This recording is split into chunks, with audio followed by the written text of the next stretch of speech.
Je m'appelle Tracy Dixon. J'ai 29 ans.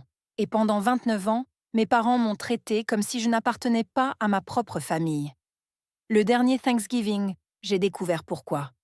Ma tante, après 4 verres de vin, m'a regardé de l'autre côté de la table et a prononcé 5 mots. Tu n'as jamais été une Dixon. Mon père est devenu livide. Ma mère a laissé tomber son verre. 13 membres de la famille ont vu la scène se briser en temps réel. Une nourriture de moins bonne qualité. Une chambre partagée tandis que ma sœur avait la chambre principale. Aucune photo de moi sur le mur. J'ai toujours cru que j'étais l'enfant difficile. Je me trompais. Mes parents m'ont supplié de ne pas faire le test ADN. Je l'ai fait quand même. Les résultats ont changé 6 vies. Maintenant, laissez-moi vous ramener à cette soirée de novembre, la nuit où tout a éclaté. Je roule 2 heures depuis mon appartement à Marion pour atteindre Kellerton, Ohio. Une ville de 8000 habitants, le genre d'endroit où tout le monde connaît votre nom de jeune fille et vos affaires. La maison de mes parents se trouve sur Birch Lane, une maison de plain-pied beige avec des volets blancs et un drapeau américain que papa remplace chaque 4 juillet. Je me gare derrière l'Audi Q5 de Mégane, flambant neuve. Papa a aidé pour la compte. Ma voiture est une Civic de 12 ans avec un tableau de bord fissuré et une vitre passager qui coince. Je frappe. Maman ouvre la porte, vêtue de son tablier couleur canneberge. « Tracy, tu es arrivée. » Elle m'étreint rapidement, de la manière dont on sert quelqu'un par habitude. À l'intérieur, le salon sent la sauge et la dinde rôtie. Et là, sur le mur au-dessus de la cheminée, se trouvent les photos. 14 photos encadrées. Meghan a son récital de ballet. Le bal de fin d'année de Meghan. Meghan et papa à un match des Reds. La remise de diplôme de Meghan. Papa rayonnant, le bras autour de son épaule. Pas une seule de moi. J'avais arrêté de compter il y a des années, mais aujourd'hui je compte à nouveau. 14-0. Meghan est assise à côté de papa sur le bon canapé, les jambes repliées sous elle, riant à quelque chose sur son téléphone. Elle lève les yeux. « Salut, Trace. La circulation était mauvaise ? » ?»« Pas trop. Je t'ai gardé une place à table. » Je porte ma cassolette de patates douces dans la cuisine, la pose sur le comptoir. Maman y jette un coup d'œil. « Oh, Meghan en a déjà apporté une. Nous n'en avons probablement pas besoin de 2. »« Bien sûr, dis-je. Évidemment. » Je me dirige vers la salle à manger et trouve ma place. Au bout de la table, la plus proche de la cuisine, sur une chaise pliante en métal, tandis que tous les autres sont assis sur le service de salle à manger en chaîne de papa. Je passe mes doigts sur le cadre froid. 29 Thanksgiving. La même chaise. Pendant que tout le monde se rassemble dans le salon, je me glisse dans le couloir. Vieille habitude. Mes pieds savent encore quelle latte de plancher grince. La porte de mon ancienne chambre est entr'ouverte. Je la pousse complètement et me tiens dans l'embrasure. C'est une pièce de rangement maintenant. L'équipement de chasse de papa empilé dans le coin. Des bacs de décoration de Noël le long du mur. Un matelas nu poussé contre la fenêtre. Pas de drap, pas de rideau, juste du verre et de la poussière. Quand j'avais 10 ans, Meghan en a eu 13. Papa a annoncé qu'elle était assez grande pour la chambre principale, celle avec la salle de bain attenante et la fenêtre donnant sur le jardin arrière. Maman l'a redécorée. Des murs lavande, une nouvelle couette, un miroir de coiffeuse avec des lumières. Je suis restée ici, dans cette pièce de 8 par 10 pieds, avec une fenêtre donnant sur la clôture du voisin. J'ai partagé la pièce avec des rangements hors saison jusqu'à mon départ à 18 ans. Le dîner était la même division. Meghan mangeait ce que maman et papa mangeaient. Rôti de bœuf, poulet grillé, les steaks du week-end de papa. Je recevais ce qui restait.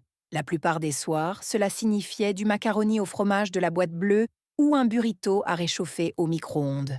« Meghan a un plus gros appétit, » disait maman. « Tu es difficile, Tracy. » Je n'étais pas difficile. J'avais faim. Mais j'ai arrêté de discuter avant le collège. L'anniversaire dont je me souviens le plus est mon 12e. Je suis descendue m'attendant à un gâteau. Il n'y en avait pas. Maman avait oublié. Elle s'est excusée le lendemain, avec un cupcake de station-service et une bougie qui ne voulait pas s'allumer. 3 semaines plus tard, Meghan a eu 15 ans. Un château gonflable. 20 amis. Un gâteau à 3 étages de la boulangerie de Main Street. Je me tenais dans la cuisine et regardais par la fenêtre. À 12 ans, j'ai arrêté de demander pourquoi. J'ai décidé que j'étais l'enfant difficile. Celle qui rendait tout plus difficile. Celle qui ne rendait pas bien en photo. Cette histoire a duré 17 ans de plus. Meghan a 32 ans maintenant, organisatrice d'événements au Kellerton Grand Hotel, fiancée à Derek, qui s'occupe de la logistique dans un centre de distribution. Ils viennent d'acheter une maison à 3 pâtés de maison de maman et papa. Papa leur a donné la compte, 12 000 $. Il l'avait déjà mentionné 2 fois ce soir. Les 2 fois, la poitrine bombée, comme s'il avait personnellement posé les fondations à table, avant même que la dinde ne soit découpée. Meghan montre des photos de la rénovation de sa cuisine sur son téléphone. Papa se penche. C'est du vrai granit quartz. Meghan dit que c'est mieux pour la revente. Fille intelligente? Maman rayonne? Derek acquiesce. J'attends une ouverture. J'ai été promue le mois dernier. Assistante de direction à la clinique. Papa coupe un petit pain en 2. Bien. C'est tout. Bien. Une seule syllabe. Pas de suivi. Pas de questions sur l'augmentation ou les nouvelles responsabilités ou le fait que je gère maintenant une équipe. Juste bien. Meghan ne le remarque pas. Elle ne le fait jamais. Elle a vécu si longtemps sous les feux de la rampe que l'éclat lui semble être la lumière du jour. Quand je lui ai demandé un jour pourquoi il n'y avait pas de photo de moi sur le mur, elle a répondu « Probablement parce que tu faisais toujours cette tête sur les photos ». Elle n'était pas cruelle. Elle ne le voyait tout simplement pas. Je m'excuse pour aller chercher de l'eau. Dans la cuisine, je passe devant le meuble télé et m'arrête. Il y a un portrait de famille encadré que je n'avais jamais vu auparavant. Un éclairage de studio professionnel, maman, papa et Meghan. Meghan dans une robe bleu pâle. Elle avait peut-être 16 ans. Maman et papa assortis en bleu marine. Je n'y suis pas. J'aurais eu environ 13 ans quand cette photo a été prise. Ils sont allés dans un studio, se sont habillés, ont posé et souri. Et ne m'ont pas emmenée. Je verse mon eau et retourne à la chaise pliante. La sonnette retentit à 6h15. Maman ouvre et son sourire se crispe. « Patricia, tu es venue. » Tante Patricia entre, une bouteille de vin rouge glissée sous le bras. Pas celle que maman avait préparée, la sienne. C'est la sœur aînée de papa, 61 ans, infirmière à la retraite, veuve il y a 5 ans quand oncle Frank est mort d'un AVC, dans leur allée, tenant toujours le tuyau d'arrosage. Elle boit davantage depuis Frank. Tout le monde le sait, personne ne le dit à table. Patricia balaye la pièce du regard, me trouve, traverse la pièce en 3 enjambées et m'enserre dans une étreinte si forte que je sens ses battements de cœur à travers son pull. « Regarde-toi », murmure-t-elle. Elle me tient à bout de bras, étudiant mon visage. Ses yeux sont cerclés de rouge. « Tu ressembles tellement à… » Elle s'arrête. « À qui ?» Elle secoue la tête. « Laisse tomber. Tu es juste magnifique, ma chérie. » Papa observe depuis le fauteuil inclinable. « Pat, content que tu puisses te joindre à nous. » Je n'aurais manqué ça pour rien au monde, Bobby. Il déteste ce nom. Sa mâchoire se crispe. Patricia s'assied dans le fauteuil du salon le plus proche de moi. Elle sent le merlot et la menthe. Elle me pose des questions sur mon travail, mon appartement, si je vois quelqu'un. De vraies questions, pas des questions de remplissage. Papa l'interrompt 2 fois. Une fois pour demander si elle a apporté la sauce aux canneberges. Une autre fois pour rappeler à tout le monde que le dessert est à 7h30 précise. Les 2 fois, ses yeux se posent sur Patricia, comme s'il vérifiait un périmètre. Maman remplit à nouveau le verre de Patricia sans qu'on le lui demande, ce que j'ai mal interprété au début. Je pensais qu'elle était hospitalière. Plus tard, je réaliserai qu'elle était nerveuse. Une femme nerveuse versant du vin pour quelqu'un qu'elle voulait faire taire. Patricia me serre la main sous la table. « Je suis contente que tu sois là, Tracy. » Quelque chose dans sa voix pèse lourd, comme si elle ne le disait pas seulement, comme si elle voulait dire « toujours là ». La table se remplit. Nous sommes 13, serrés coude à coude. Papa en bout de table, maman à sa droite, Meghan et Derek à côté d'elle. Je suis à l'autre bout, à côté du passe-plat de la cuisine. Patricia en face de moi. La famille élargie occupe le milieu. Les cousins de papa, Gary et Donna. Leur fils adulte, Mark, avec sa femme. La cousine de maman, Beth, et son mari, Jim. La grande-tante Ruth, 81 ans, qui conduit partout elle-même et refuse que quiconque porte sa tarte. Papa se lève, tape sur son verre. Je veux dire à quel point je suis reconnaissant pour cette famille. Meghan et Derek, félicitations pour la nouvelle maison. Derek, bienvenue chez les Dixon. Derek lève son verre. Meghan rayonne. Tout le monde applaudit. Papa s'assied. C'est le toast. Point final. Ruth, du milieu de la table, s'éclaircit la gorge. Et Tracy, n'ai-je pas entendu dire que tu avais eu une promotion, ma chère? Oui, le mois dernier. Tant mieux pour toi. J'ai toujours pensé que tu étais la plus travailleuse de cette famille. Papa tend la main vers la purée de pommes de terre. Ne dis rien. Je mange. Je suis douée pour manger en silence. 29 ans de pratique. Patricia ouvre son propre vin. 3e verre. Ses yeux ne me quittent pas. Même quand Donna lui pose des questions sur son jardin, elle répond sans détourner le regard. Maman le remarque. Elle se penche vers Patricia. Peut-être devrais-tu ralentir un peu ce soir. Patricia lève son verre. Peut-être aurais-tu dû ralentir il y a 30 ans, Linda. La table ne le perçoit pas. Trop de bavardage, trop d'assiettes qui circulent. Mais maman le perçoit. Son visage se vide de ses couleurs. Elle pose sa fourchette. La reprend, continue de mâcher. Je regarde Patricia. Elle me regarde. Quelque chose passe entre nous que je n'ai pas encore de mots pour décrire. Le dessert est dans 45 minutes. Patricia en est à son 4e verre. Tarte à la citrouille, crème fouettée, café. Patricia se lève. La chaise grince sur le parquet. 13 têtes se tournent. Papa le voit en premier. « Assieds-toi, Pat. » Patricia serre son verre. Son menton tremble. « J'ai assez vu ça, Patricia. » La voix de papa baisse. Un avertissement. « Ne fais pas ça. » Elle me regarde. Des larmes glissent le long de sa mâchoire. Elle ne les essuie pas. « Tu n'as jamais été une Dixon. » Le silence. Le genre qui vous presse les oreilles. Une cuillère heurte une assiette. Derek se fige en tendant la main vers le sucre. Ruth pose sa main sur sa poitrine. Gary regarde Donna. Donna regarde maman. Le verre de maman glisse. Le vin rouge s'étale sur la nappe blanche comme une blessure qui s'ouvre. Papa repousse sa chaise. Elle est ivre. Elle ne sait pas ce qu'elle dit.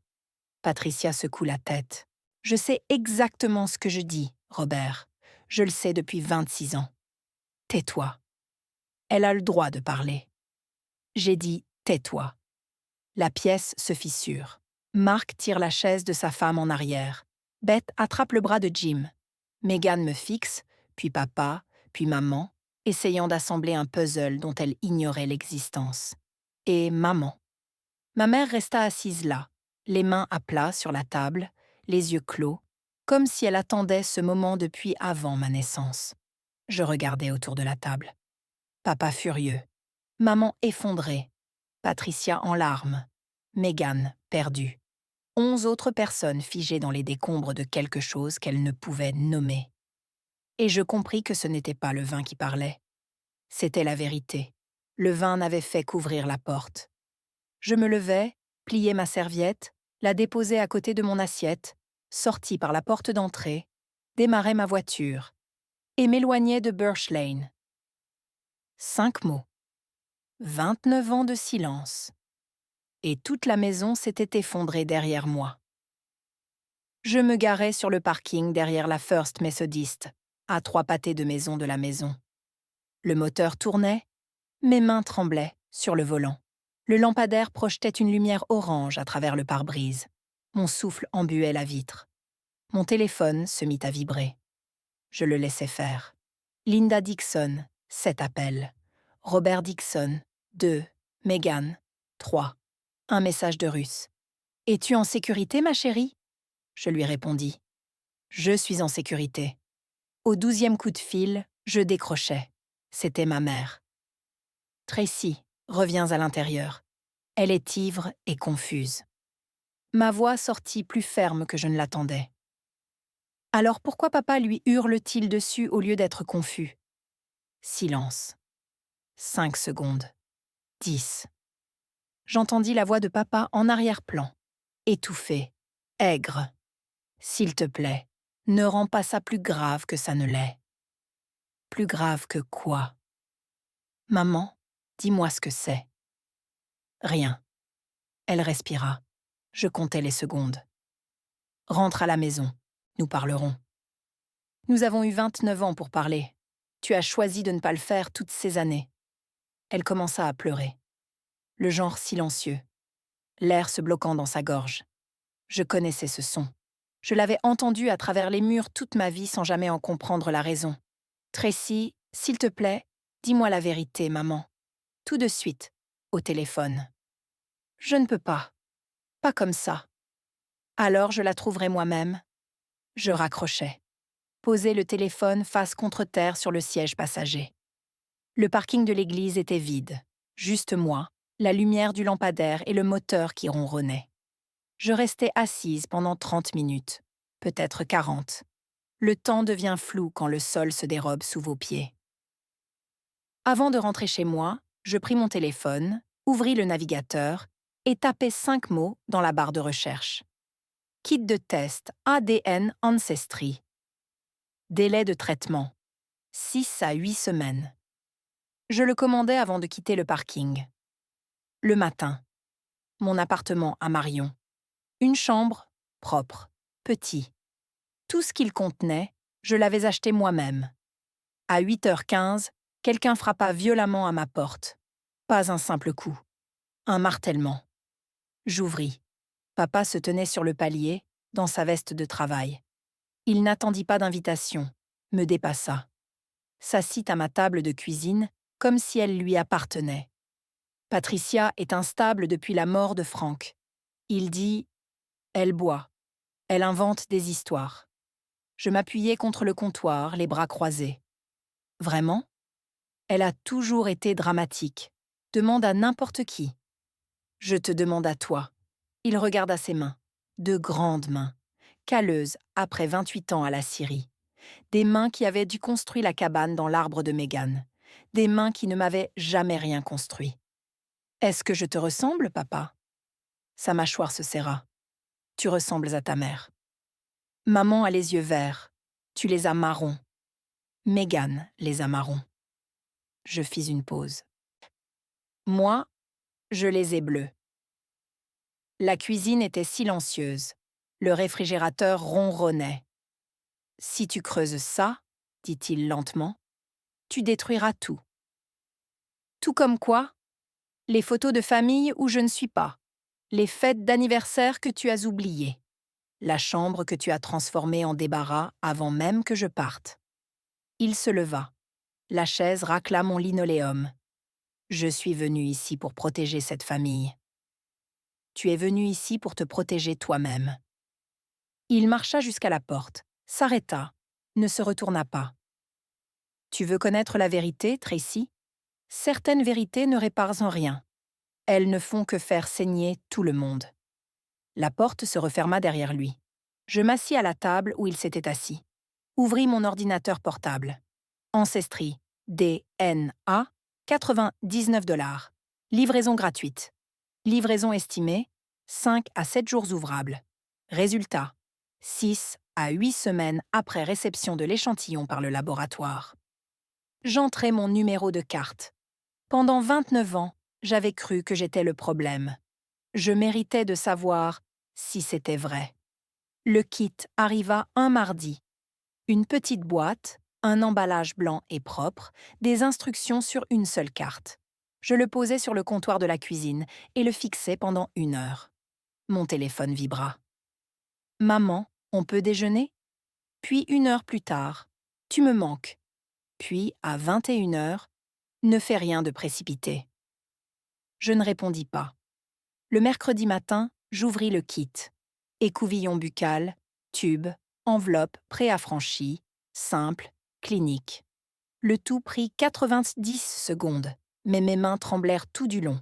Je scellai le tube, le glissai dans l'enveloppe, conduisis jusqu'à la poste de la 6e rue et le tendis à l'employée derrière le comptoir. Elle sourit. Test ADN.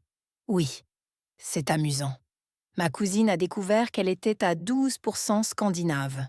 J'acquiesçai, retournai à ma voiture. Sur le chemin du retour, je passais devant Birch Lane sans le vouloir. Force de l'habitude. Ce n'était qu'à 2 virages de la route principale. Je ralentis, mais ne m'arrêtai pas. À travers le pare-brise, je vis la voiture de ma mère dans l'allée. Et la maison.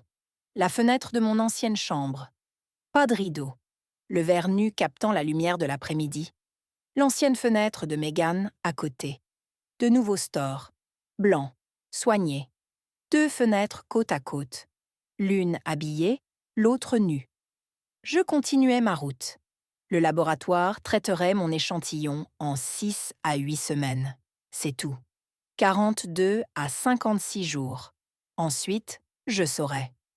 En attendant, tout semblait différent. Chaque souvenir avait maintenant une seconde couche. Chaque instant, je pensais avoir compris. La froideur de mon père, les esquives de ma mère, les projecteurs braqués sur Meghan portaient désormais un point d'interrogation. Je me garais dans le complexe de mon appartement, restais assise dans la voiture. 6 à 8 semaines. C'est le temps qu'il fallait pour savoir si toute ma vie avait été construite sur le mensonge de quelqu'un d'autre. 3 semaines passèrent. J'allais au travail. Je gérais l'accueil à la clinique vétérinaire. Je planifiais les opérations et organisais les formulaires d'admission, et je réconfortais les gens quand ils apportaient un chien qui ne rentrerait pas chez lui. Je n'allais pas à Kellerton. Je ne répondais pas à tous les appels. Meghan appela un dimanche. « Qu'est-ce qui se passe, Tracy ? Maman pleure toutes les nuits. » « Demande-lui pourquoi. » « Elle dit que tu es dramatique. » « Choix de mots intéressant, dis-je à Meghan. « Peux-tu juste venir dîner ? Faire comme si tout était normal. » « Les choses n'ont jamais été normales, Meghan. Tu ne l'avais juste pas remarqué. » Elle fut silencieuse. J'entendis Derek en arrière-plan lui demander si elle voulait une pizza ou un chinois. Elle lui dit « pizza » et me revint sans rien dire. Nous raccrochâmes. Mon père envoya un seul message, un seul en 3 semaines. « J'espère que tu es heureuse de ce que tu fais à ta mère. » Pas à moi, pas à nous. À ta mère. Il l'utilisait toujours comme bouclier. 29 ans à la placer entre lui et sa responsabilité. Le soir, je parcourais de vieux albums photos que j'avais apportés de la maison il y a des années. 3 albums, 240 photos sur 12 ans. J'en trouvais exactement 3 où j'apparaissais. Toutes des photos de groupe. Un pique-nique de l'église, une fête de quartier du 4 juillet, un dîner de départ à la retraite. Sur chacune, j'étais au bord du cadre, presque coupée. Mais une photo m'arrêta. Un barbecue d'été. J'avais peut-être 4 ans. Ma mère se tenait près du barbecue, riant, et à côté d'elle, un homme que je ne reconnaissais pas. Sa main reposait sur son épaule, décontractée, à l'aise. Je retournai la photo, écrit à la main au dos, dans l'écriture cursive de ma mère. Été 2000.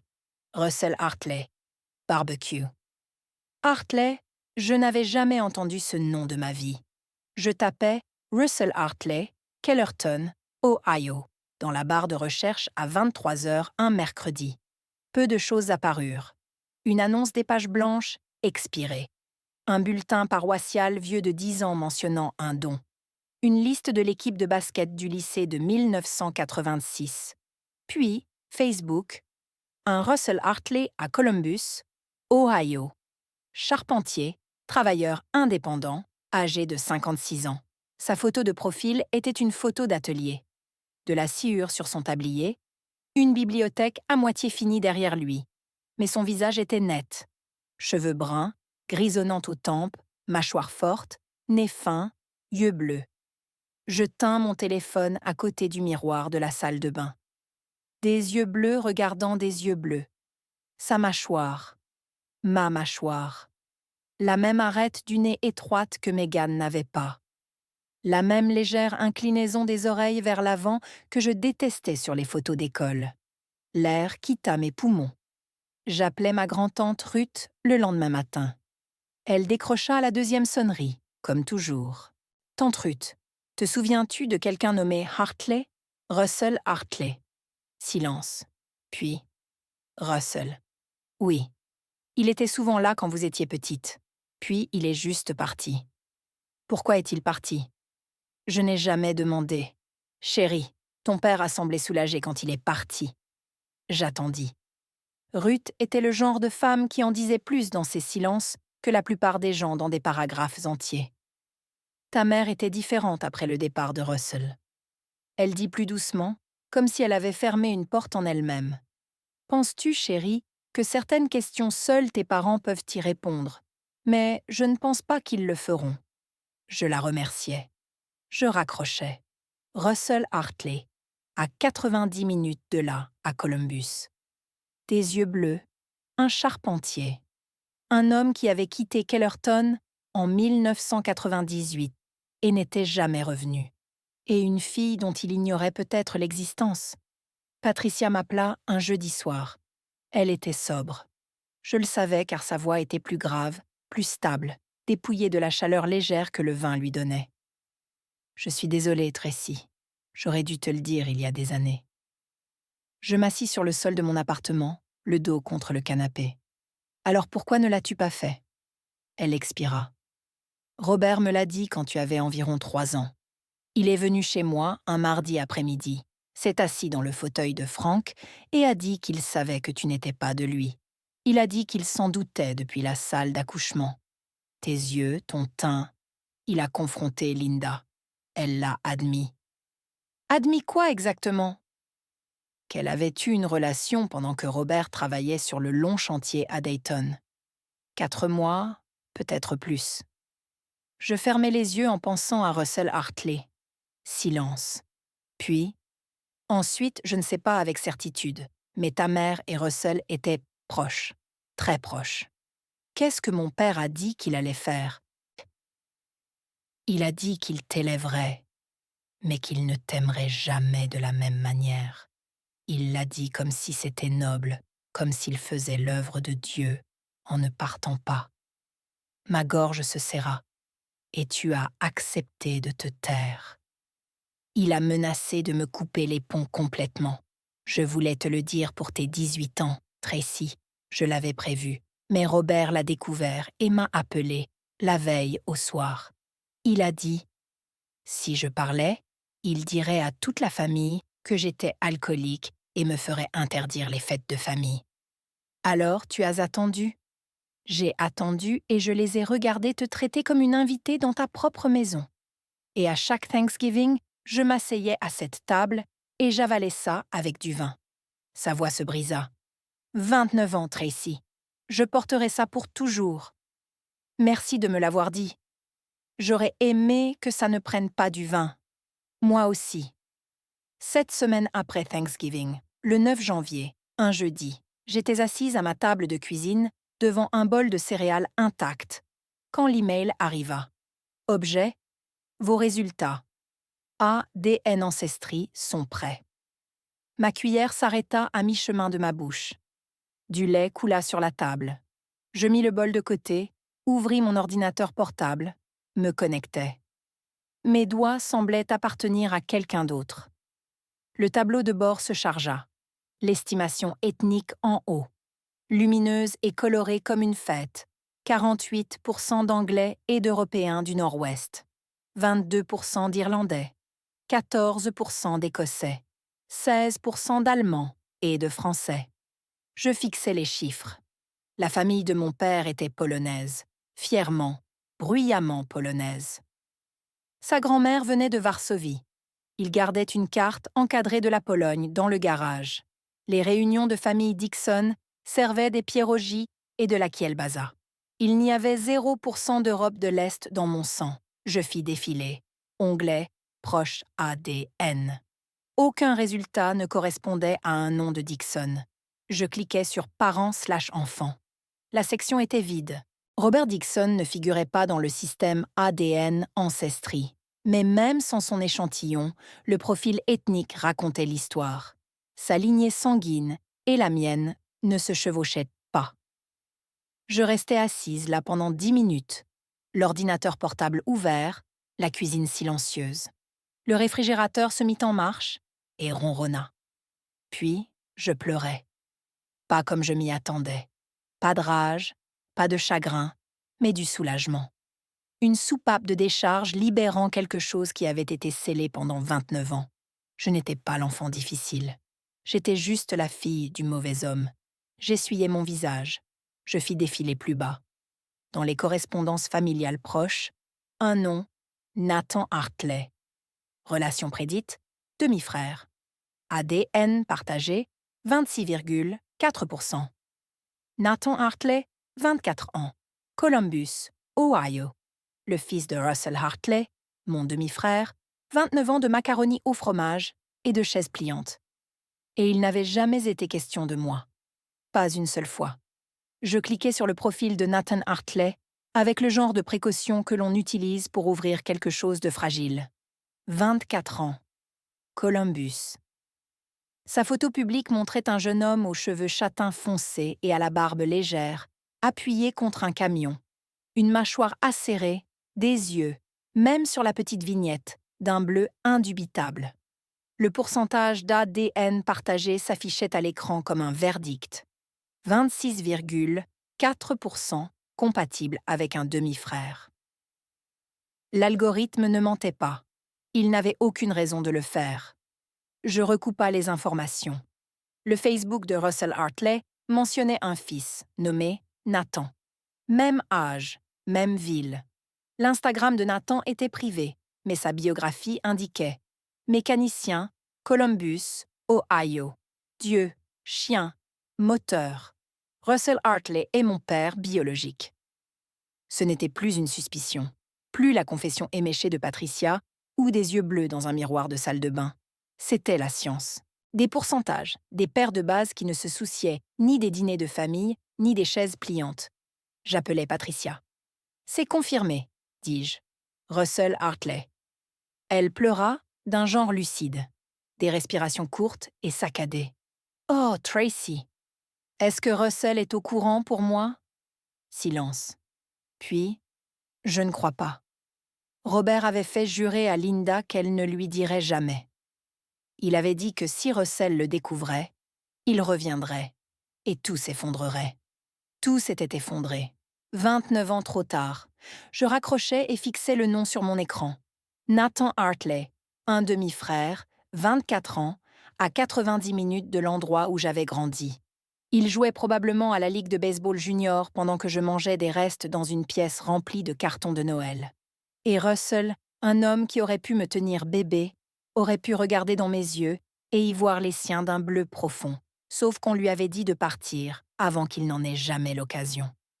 Mon père avait été à 90 minutes de moi toute ma vie.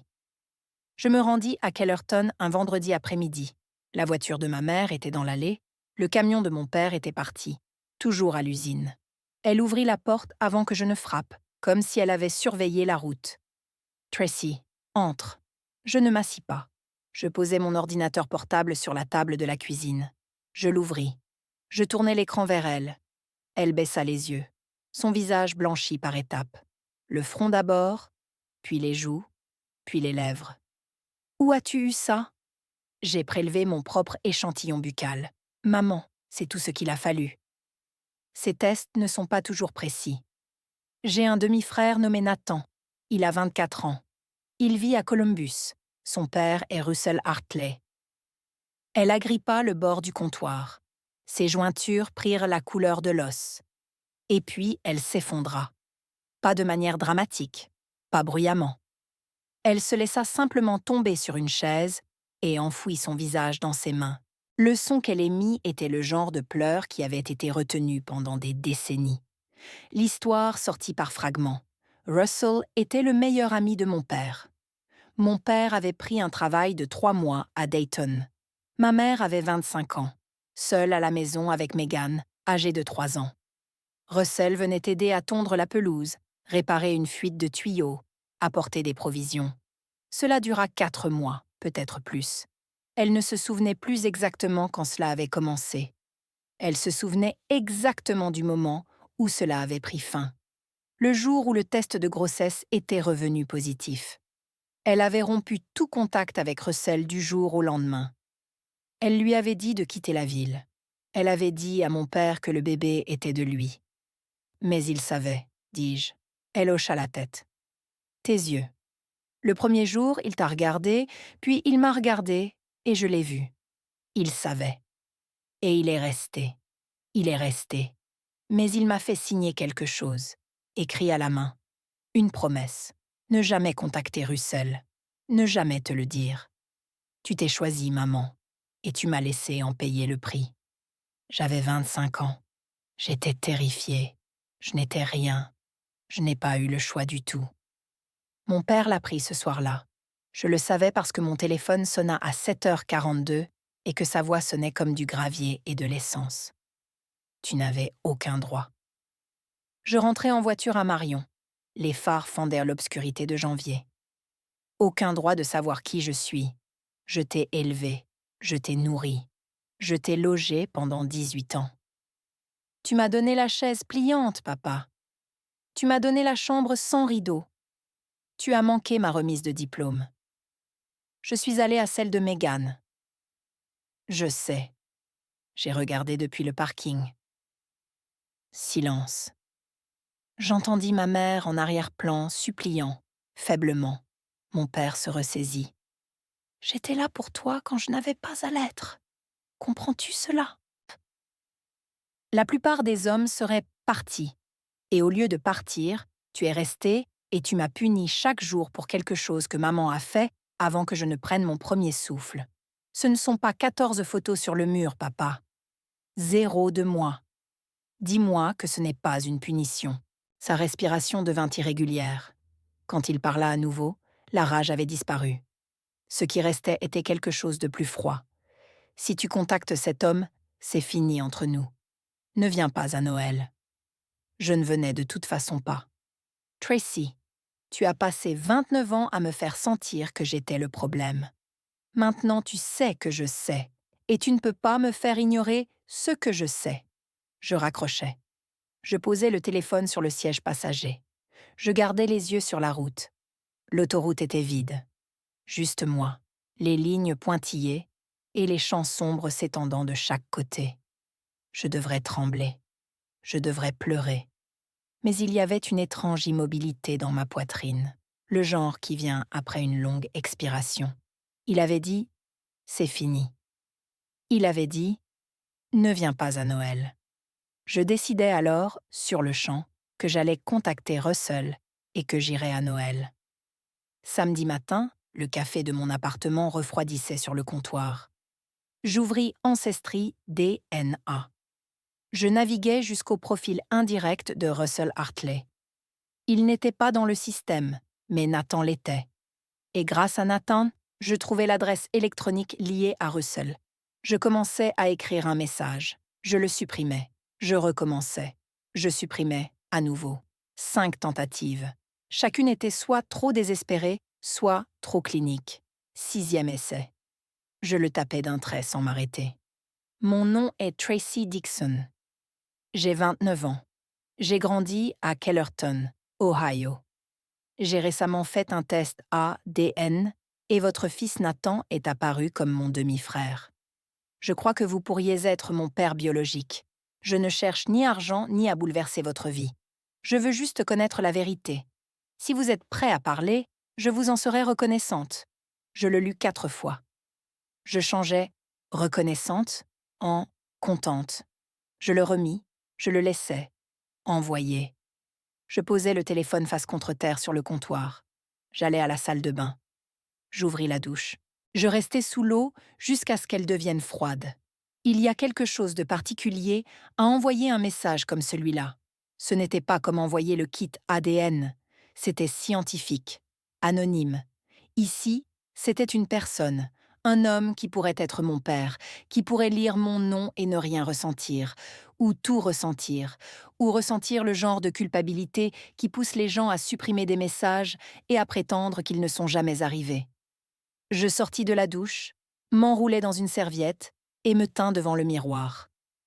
Pour la première fois, j'étudiais mon visage comme on étudie une carte, non pas pour ce qui était familier, mais pour l'origine des choses.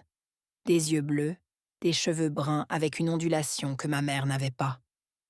Les oreilles, la mâchoire, je ressemblais à quelqu'un, juste pas aux personnes avec qui j'avais grandi.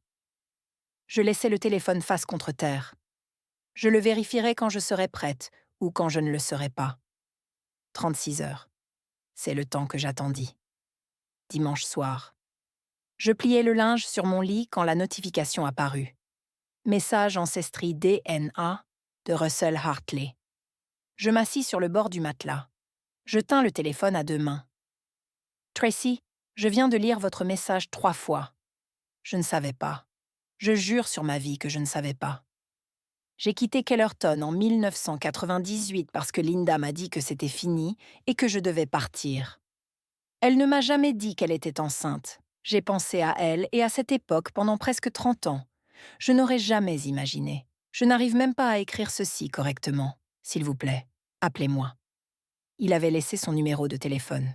Je le fixais. 10 chiffres qui pourraient changer tout ce qui restait. Je le composais. 2 sonneries. Tracy. Sa voix était chaleureuse, prudente. Le genre de prudence qui vient de la peur de briser quelque chose que l'on tient. Oui, bonjour. 10 secondes de silence. Je l'entendis respirer. Je m'entendis respirer. Je suis tellement désolé, dit-il. Sa voix se brisa. Je ne savais pas. Si j'avais su. Je vous crois. Il me raconta sa version des faits. Lui et ma mère avaient été ensemble pendant 4 mois, peut-être 5. Elle avait mis fin à leur relation sans avertissement. Elle lui avait dit que Robert rentrait à la maison. Elle lui avait dit de partir. Elle lui avait dit de ne pas appeler. Il avait fait ses valises et était parti en camion pour Columbus. Il avait refait sa vie. Il avait fini par épouser quelqu'un d'autre. Il avait eu Nathan. Il avait divorcé il y a 8 ans. Je l'ai interrogé à son sujet une fois. Il dit « J'ai appelé un ami commun en 2004. Ils ont dit qu'elle allait bien. Elle avait 2 filles. » Il marque une pause. 2 filles, Tracy. Je n'avais même pas fait le calcul. Sa voix tombe dans un murmure. 29 ans. J'ai manqué 29 ans. Tu ne les as pas manqués. Ils t'ont été cachés. Puis-je vous rencontrer? Est-ce que ce serait acceptable? J'aimerais cela. Je dois m'arrêter ici un instant. Russell ne savait pas que j'existais. Pendant 29 ans, il a vécu à 90 minutes de là, sans savoir que sa fille dormait dans une chambre sans rideau et mangeait des macaronis au fromage en boîte, parce qu'un homme qui n'était pas son père ne pouvait pas pardonner à une femme qui était sa mère. Ce qui suit est la partie que j'ai rejouée dans ma tête 1000 fois. Nous nous rencontrons dans un café à Delaware, Ohio. Pointe à mi-chemin, 45 minutes pour chacun de nous. Terrain neutre. J'arrive 20 minutes en avance, commande un café noir, m'assieds dans la banquette du coin face à la porte parce que je veux le voir avant qu'il ne me voie. À 10h09, la porte s'ouvre. Un homme entre. Grand, mince, des fils d'argent dans ses cheveux bruns, des bottes de travail, une flanelle sous une veste en toile. Il scanne la pièce. Des yeux bleus. Il me voit. S'arrête. Sa main se porte à sa poitrine comme si quelque chose l'avait frappé. Je me tiens là. Mes jambes ne sont pas stables. Il traverse la pièce, se tient à 60 centimètres de moi, étudie mon visage de la même manière que j'étudiais le mien dans le miroir. « Vous avez le visage de ma mère », dit-il. « Exactement. » Je ne sais pas quoi dire à cela, alors je ne dis rien. Il ouvre ses bras. J'y entre. Il me serre comme si je pouvais disparaître. Nous nous asseyons. Nous parlons pendant 2 heures. Il me parle de sa menuiserie, principalement de meubles sur mesure, de tables de cuisine, d'étagères, de berceaux. Il me parle de Nathan, un bon gamin, qui travaille dans un garage automobile, vit dans un duplex près du campus. Il me parle du divorce, des années après ma mère. Je lui parle de la clinique vétérinaire, de mon appartement, du collège communautaire et du fait de payer mes propres frais de scolarité et de conduire une Civic avec un tableau de bord fissuré. Ses yeux rougissent. Tu as fait tout cela seul? Je pensais que j'étais l'enfant difficile. Il s'avère que j'étais juste celle qui dérangeait. Il pose son café, presse ses paumes à plat sur la table. Tu n'aurais pas dû avoir à gagner quelque chose qui t'était dû dès le premier jour. Avant de partir, il demande « Robert sait-il que vous êtes ici ?» Il m'a dit de ne pas vous contacter. Russell fixe sa tasse. Il savait. Il a toujours su. Et il m'a laissé partir. Megan appelle ce soir-là. Sa voix a un poids différent, plus lourde, comme si elle avait porté quelque chose de nouveau toute la journée.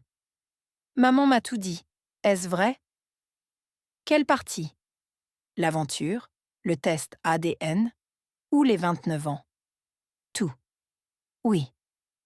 Elle est silencieuse. Je l'entends déglutir. Pourquoi ne m'as-tu pas dit que tu faisais le test? Pourquoi ne t'es-tu jamais posé la question, Megan? Pourquoi je mangeais des aliments différents? Pourquoi je dormais dans le débarras? Pourquoi? Il y a 14 photos de toi sur ce mur et 0 de moi. J'ai cru? Elle s'arrête, recommence. J'ai juste cru que c'était comme ça que les familles étaient. C'est parce que tu étais du bon côté de la situation. La ligne devient si silencieuse. Je vérifie qu'elle n'a pas raccroché. Je suis désolée, Tracy. Sa voix est petite, plus petite que je ne l'ai jamais entendue. Je le suis vraiment. Je te crois. Mais des excuses ne réécrivent pas 29 ans. Non, je suppose que non. Elle renifle. J'entends Derek murmurer quelque chose en arrière-plan.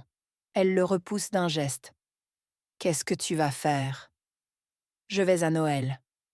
Tracy. Papa a dit que tu n'étais pas la bienvenue. Papa a dit beaucoup de choses. Pendant 29 ans, la plupart d'entre elles étaient destinées à me garder silencieuse et insignifiante.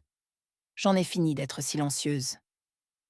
Il va perdre les pédales, peut-être, mais il y aura 16 personnes dans cette pièce, et chacune d'elles mérite d'entendre la vérité de ma part.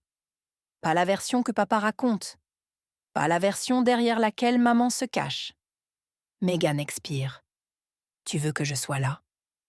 Je ne m'attendais pas à cela. Tu viendrais même en sachant ce que je vais faire. Tu es ma sœur, Tracy. Cette partie n'a jamais été un mensonge. Quelque chose se relâche dans ma poitrine, petit mais réel. Oui, je te veux là. Le 24 décembre, à 18h30. La maison Dixon sur Birch Lane. Je me gare dans la rue cette fois, pas dans l'allée. Je veux une voie de sortie dégagée. Je porte un blazer bleu marine sur une blouse blanche. C'est la première fois que je m'habille élégamment pour un événement familial. Ce n'est pas pour eux, c'est pour moi. L'armure a un aspect différent quand c'est vous qui la choisissez. Mon sac fourre-tout est posé sur le siège passager. À l'intérieur, une enveloppe manille avec mes résultats ADN Ancestry imprimés, détaillant la répartition ethnique et les correspondances de parents. Nathan Hartley, demi-frère, 26,4% d'ADN partagé. Je prends une inspiration, prends le sac, marche jusqu'à la porte. La maison est plus bruyante que pour Thanksgiving. 16 personnes, la famille élargie entassée sur chaque chaise. Les 14 mêmes photos tapissent le mur. Des lumières de Noël sont accrochées le long de la cheminée. Bing Crosby à la radio. Maman me voit la première. Son visage passe par 3 expressions en 1 seconde. Le soulagement, puis la peur, puis une neutralité prudente. Elle a clairement répété. Tracy, joyeux Noël. Elle tend les bras pour une étreinte. Je la laisse faire. Papa se tient près de la cheminée. Il me regarde entrer comme un homme observe une météo qu'il ne peut maîtriser. Je te l'avais dit. Joyeux Noël, papa.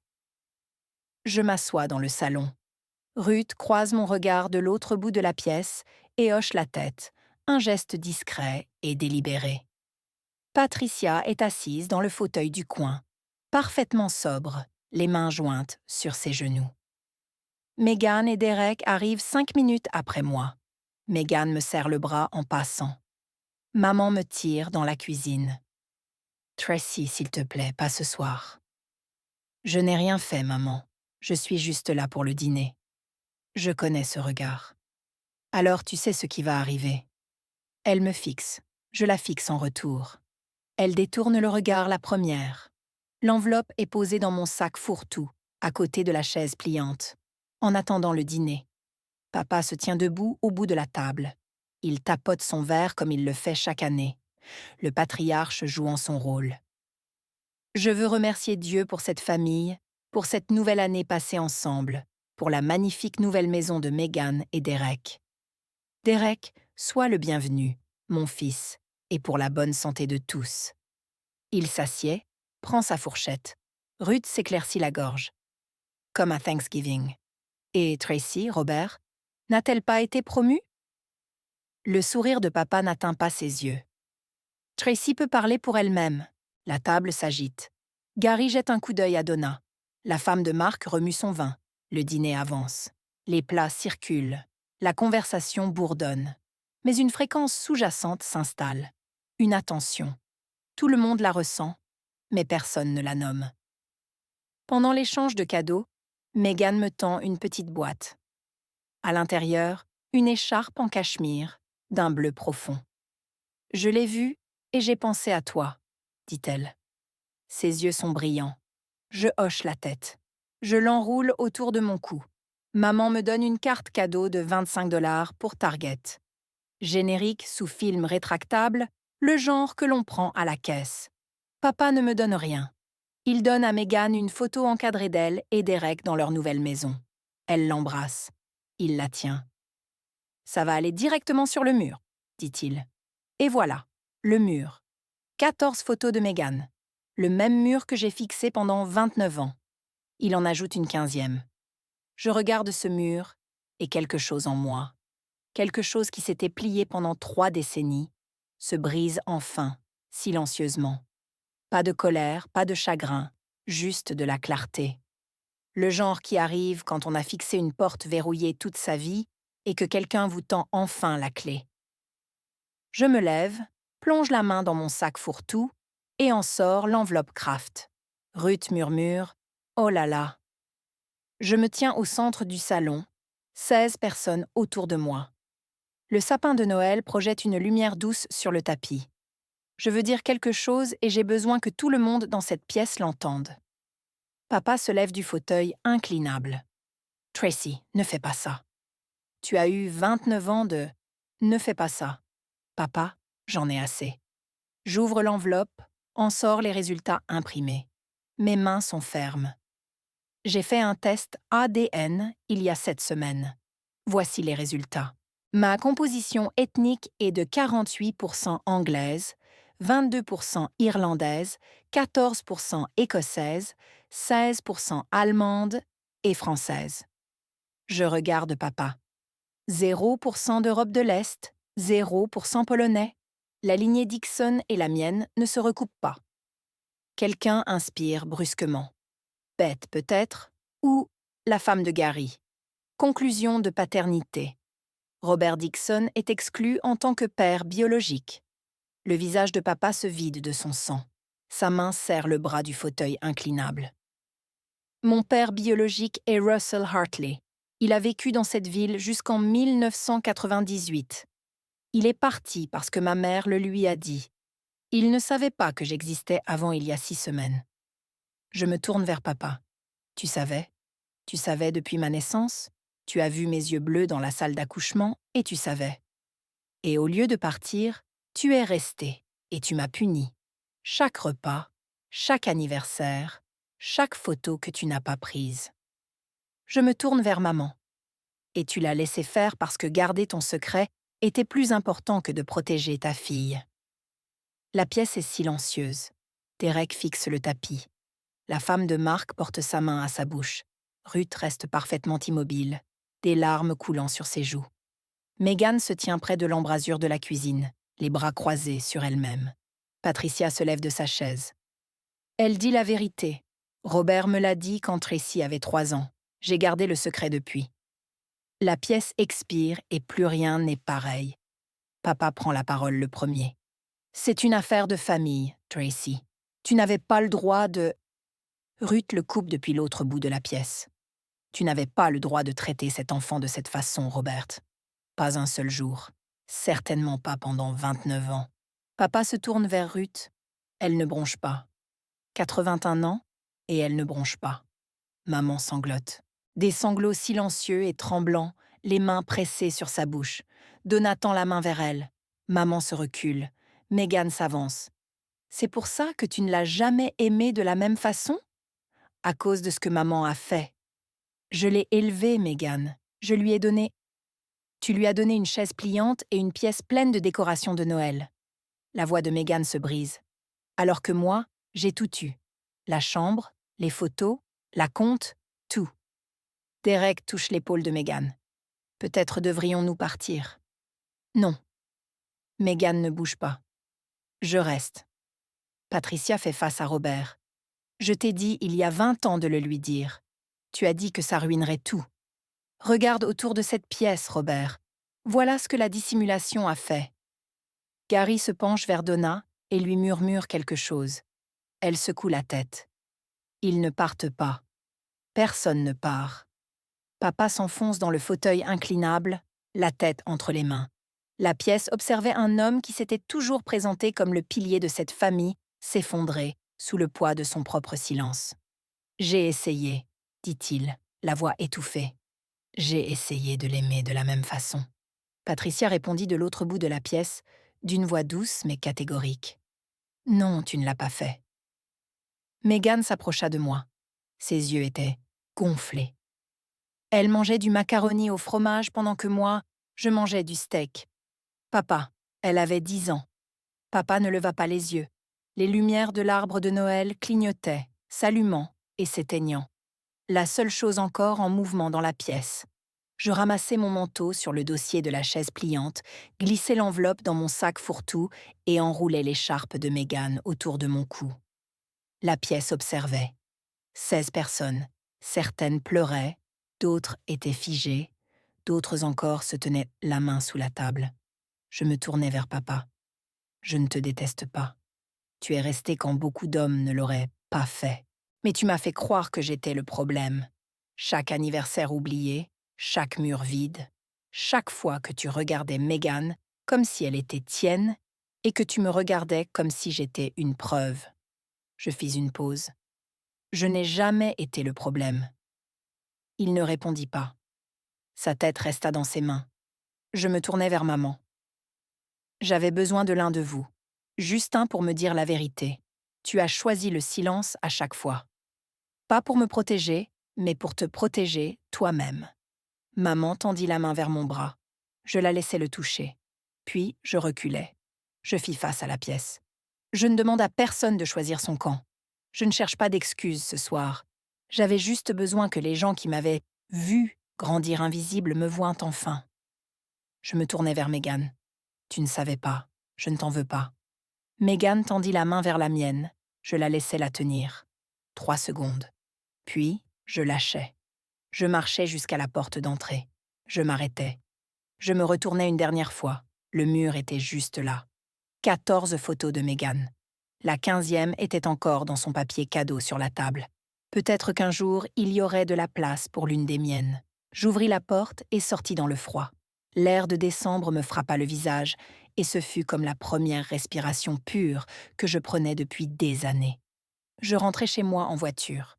La route était sombre, la voiture était silencieuse, et pour la première fois en 29 ans, je n'étais pas l'enfant difficile. J'étais juste une femme qui avait enfin dit la vérité. 6 vies. C'est ce qu'un test ADN et 5 mots prononcés sous l'emprise de l'alcool avaient réorganisé. Moi, Tracy. Je ne retournais pas à Kellerton. Je commençais une thérapie en janvier, les mardis à 16 heures. Ma thérapeute s'appelait Madame Klin, et elle avait une plante sur le rebord de sa fenêtre qui était étrangement vivante, malgré l'éclairage fluorescent. Lors de notre 3e séance, elle dit quelque chose que j'écrivis et que je scotchai sur le miroir de ma salle de bain. « Tu n'as rien brisé, Tracy. Tu as juste cessé de maintenir les morceaux brisés ensemble pour eux. » Robert. Papa s'asseyait dans le garage la plupart des soirs maintenant. Il ne bricolait pas, il s'asseyait, c'est tout. Maman disait qu'il parlait à peine. La famille élargie se retira. Gary et Donna manquèrent les dîners du dimanche. Ruth lui envoya un message. « Tu dois à cette fille plus que le silence. » Il ne répondit pas. Linda. Maman perdit 11 livres en 2 semaines. Elle m'appelait tous les 3 jours. Parfois je répondais, parfois non. Elle commença à consulter sa propre thérapeute en février. J'appris par Megan qu'elle avait tout raconté à la thérapeute. 29 ans de complicité compressée en des séances de 50 minutes. Megan, ma sœur, m'appelait tous les jeudis soirs. Elle posait de vraies questions maintenant. Pas des questions de remplissage. Elle me dit qu'elle avait repensé à chaque privilège qu'elle avait tenu pour acquis et qu'elle voyait mon absence dans chacun d'eux. Je ne savais pas, ne suffisait plus. Elle essayait de comprendre ce qui le serait. Patricia. Elle dormit toute la nuit pour la première fois depuis des années. Elle me dit au téléphone « J'aurais dû parler à Jean il y a 20 ans. » Robert ne lui avait pas parlé depuis la veille de Noël. Elle dit que c'était le prix à payer et qu'elle le paierait à nouveau. Russell. Il le dit à Nathan. Nathan fut choqué, mais pas hostile. Russell commença à conduire 45 minutes jusqu'au Delaware toutes les 2 semaines pour me rencontrer dans le même café, à la même banquette d'angle. Il arrivait toujours en avance. 6 vies, aucune d'elles n'était la même. Russell amena Nathan lors de la 3e visite. Février. Le café était calme, il n'y avait que nous et un couple âgé lisant des journaux près de la fenêtre. Nathan avait 24 ans, de larges épaules et de la graisse sous les ongles qui ne partaient jamais complètement. Il me serra la main au lieu de me prendre dans ses bras, ce que j'appréciais. Certaines personnes ont besoin d'un élan. Nous nous assîmes. Russell commanda pour nous 3. 3 cafés noirs. Nathan ajouta de la crème au sien quand il arriva. « Alors, dit Nathan, même père, hein ?»« Apparemment. »« Génial. » Il hocha la tête, fixant sa tasse. « J'ai toujours voulu une sœur. » Je ris. Un rire vrai, plein, inattendu. Le son me surprit. Je ne me souvenais pas de la dernière fois où j'avais ri sans y penser d'abord. Nathan leva les yeux. Russell nous regarda tous les deux. Ses yeux devinrent rouges. « Vous avez le même rire, » dit-il. « Exactement le même. » Nathan eut un petit sourire. Elle a eu la meilleure version. Nous parlâmes pendant 1 heure. Nathan me parla de l'atelier de réparation automobile, de son appartement avec le radiateur qui fuyait, du camion qu'il restaurait dans le garage de Russell, un Ford de 91 qui avait besoin de tout. Je lui parlais de la clinique vétérinaire, du chat errant que je nourrissais derrière chez moi, du jour où j'avais accidentellement programmé 3 opérations le même matin et où j'avais dû faire un triage pour un caniche. Il me dit que Russell parlait de Kellerton. Parfois, il avait ce regard, fixant le vide. J'ai toujours cru que c'était à cause d'une fille. Il jeta un coup d'œil à Russell. Je suppose qu'il s'agissait de 2. Russell posa sa tasse, pressa ses paumes à plat, le même geste que la première fois, pour se stabiliser. « 29 ans trop tard, » dit Nathan, en tendant son poing sur la table. « Mais bienvenue chez les Hartley. » Je le cognai. Ce n'était pas tout, mais c'était un début. Février se transforma en mars. La neige fondit en boue. Les jours s'allongèrent. Un jeudi, je trouvai une lettre manuscrite dans ma boîte aux lettres.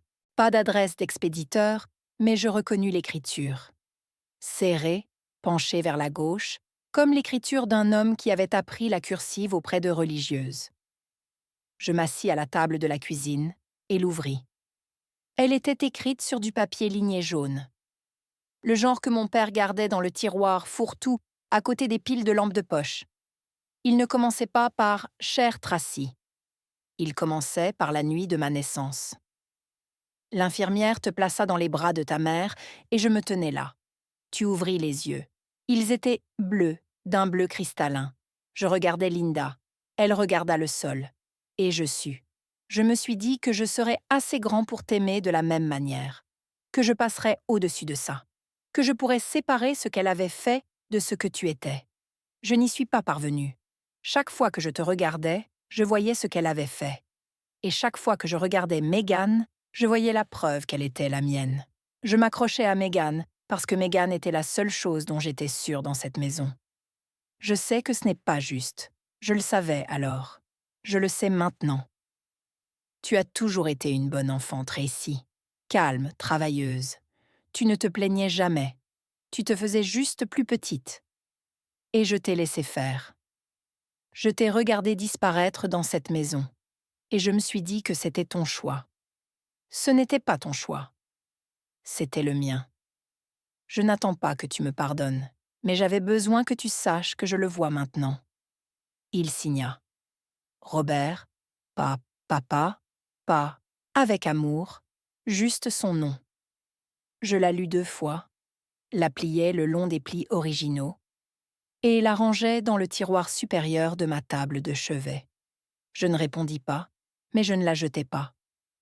Megan m'invita à voir la maison fin mars. Première visite, elle me le demandait depuis des semaines. Je conduisis jusqu'à Kellerton, mais ne passai pas par Birch Lane. Megan et Derek habitaient sur Elm, 3 pâtés de maison à l'est, nichés derrière l'école primaire. Elle ouvrit la porte avant que je ne me gare. « Tu l'as trouvé, Megan? C'est un quadrillage. Tout dans cette ville est à 4 minutes de tout le reste. » Elle rit, me tira à l'intérieur. La maison sentait la peinture fraîche, et la bougie qu'elle brûlait toujours, à la vanille et quelque chose de boisé. Elle me fit visiter. Nouvelle cuisine, les comptoirs en quartz qu'elle avait montrés à mon père à Thanksgiving, un salon avec de hautes fenêtres, un coin lecture que Derek avait aménagé dans le mur de l'escalier. Puis, elle me conduisit dans le couloir, s'arrêta. « J'ai fait quelque chose, dit-elle. Et si tu détestes, je l'enlèverai. » Je regardais le mur. 3 photographies encadrées. Pas de Megan, mais de moi. La première, un pique-nique de l'église, peut-être en 2002. J'avais 7 ou 8 ans, assise dans l'herbe avec une assiette en carton. Quelqu'un m'avait prise en plein rire. La deuxième, une fête de quartier du 4 juillet. J'avais 12 ans, tenant un cierge magique. Mon visage était illuminé d'orange et d'or. La troisième, ma remise de diplôme du collège communautaire. J'avais pris le selfie seul sur le parking parce que personne n'était venu. Toge et mortier, sourire forcé. Mais j'y étais arrivée. Megan les avait trouvés dans les vieux albums, avait fouillé parmi les mêmes 3 photos que j'avais trouvées et les avait fait encadrer et avec passe-partout. « Je sais que ce n'est pas suffisant, dit-elle, mais je voulais que tu sois sur un mur quelque part. » Je me tins devant elle, touchai le bord du cadre de la remise de diplôme. Le verre était frais sous mon doigt. « Tu l'as vu quand ça comptait, dis-je. » Nous nous assîmes dans sa nouvelle cuisine, bûmes du thé, ne dîmes pas grand-chose. C'était un début. Avril. Les arbres de ma rue sortirent leurs premières pousses vertes. J'ouvris mes fenêtres pour la première fois depuis octobre. Ma vie avait une nouvelle forme. Les mardis, thérapie avec la docteure Clenay. Nous travaillions sur quelque chose qu'elle appelait le narratif intériorisé. L'histoire que je m'étais racontée pendant 29 ans pour expliquer pourquoi j'étais traitée différemment. Cette histoire se dissolvait lentement comme de l'encre dans l'eau. Tous les 2 samedis, Russell se rendait au Delaware. Nous nous asseyions dans la même banquette. Il apportait parfois des photos. Sa mère, son atelier, Nathan enfant sur un tricycle. Il ne forçait pas. Il ne promettait pas plus qu'il ne pouvait donner. Il se contentait d'être là. Les jeudis, Megan appelait. Elle posait des questions sur le travail, sur Russell, sur ce que je lisais. Elle apprenait à être une sœur pour moi, au lieu d'être à mes côtés. La différence était petite mais réelle.